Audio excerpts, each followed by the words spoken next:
द्वारकाज रेसिपीमध्ये तुम्हा सर्वांचं स्वागत आहे। आज आपण बघणार आहोत चिकनची भाजी कशी बनवायची। चिकन स्वच्छ धुवून घेतलं, थोडं दही, हळद, मीठ टाकून व्यवस्थित हाताने मिसळून घेतलं। छोट्या कुकरमध्ये तेल टाकून जिरे टाकले आणि हे मिक्स केलेलं चिकन टाकलं।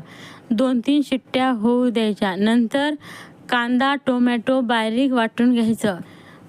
कढईमध्ये तेल टाकून घ्यायचं। तेल गरम झालं की कांदा आणि टोमॅटो व्यवस्थित मिसळून घ्यायचं आणि त्याच्यात नंतर मसाले टाकायचे। काळा मसाला, चटणी, चिकन मसाला, आलं लसूण पेस्ट, अंबारी मसाला, तुम्ही मसाले आपल्या आवडीनुसार टाकू शकता आणि थोड्याच वेळात आपली भाजी खाण्यासाठी तयार आहे।